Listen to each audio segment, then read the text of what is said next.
Magandang hapon mga kapatid. Tayo po ay nagre-ready sa ating mga ipamimigay sa mga batang paslit. Ito po ang ating mga maibabahagi para sa kanila. Pasayahin naman natin ang kanilang Pasko.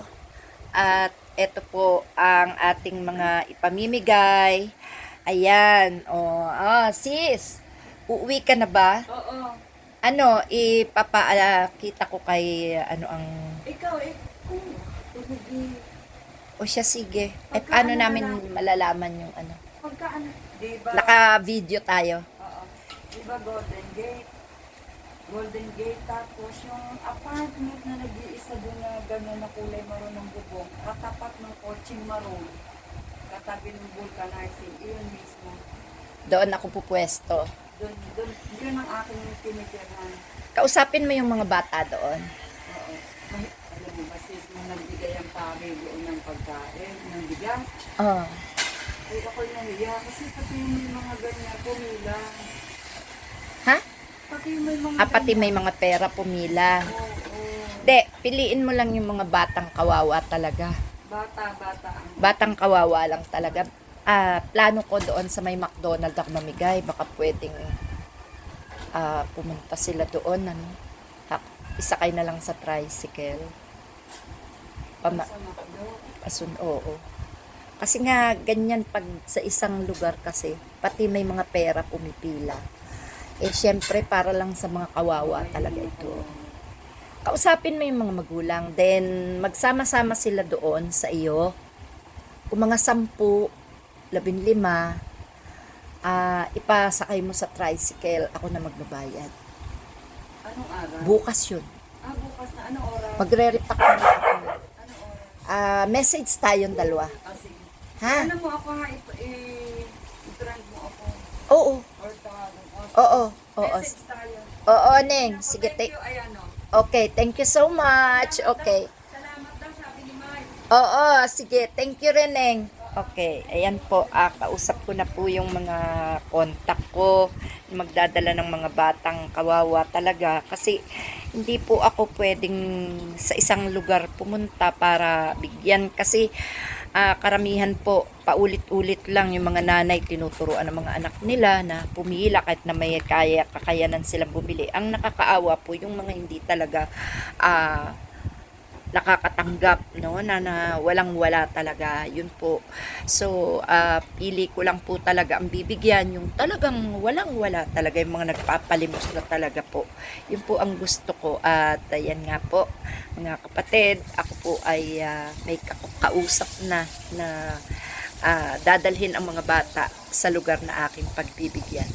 Ako po ay magre-repack na. Ayan po, ang akin pong si Shane ay nagluluto.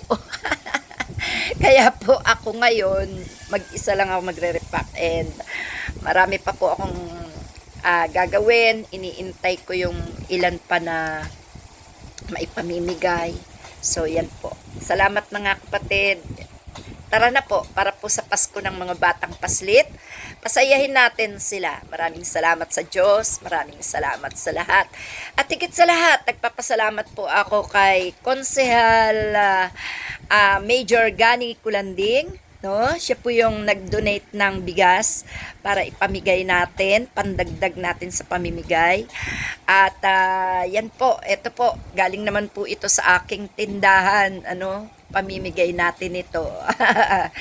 Pinamili po ito ni Shane, papasko ni Shane ito sa mga bata, Yan po ay naipon niya sa kanyang pambaon. Sabi ko po ay mamigay siya ngayong Pasko para sa mga paslit. So maraming salamat mga kapatid. Ayan po, At ang iba po dito is yung mga kaunting kinikita sa tindahan at ang iba po ay pinamili ni Shane mula sa kanyang pambaon sa eskwela. Salamat mga kapatid at pagpalain tayong lahat ng Diyos. Minsan lang sa isang taon magpasaya tayo sa ating mga kawawang paslit at yan po. Ito po, meron din po ako pamimigay, kalendaryo at saka t-shirt. Ayan, para naman sa mga nanay at tatay nila. Meron din pong mga damit pa akong ipamimigay na mga para po sa mga nanay ng mga pulubi, no? Nanay ng mga pulubi, kuya, ate, ayan. Sige po.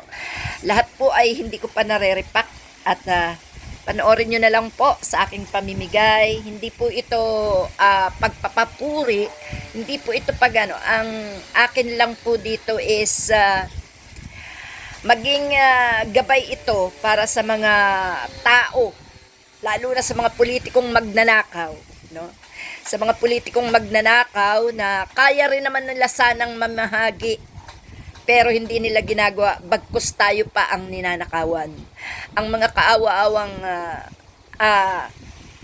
Pilipino pa ang ninanakawan, imbis na kanilang bigyan. So ito po ay pagmumulat lang sa mga magnanakaw. Pagmumulat na tayo kahit naghihirap ay nakakapag-share ng kaunting kasiyahan para sa ating mga paslit at maging sa mga magulang.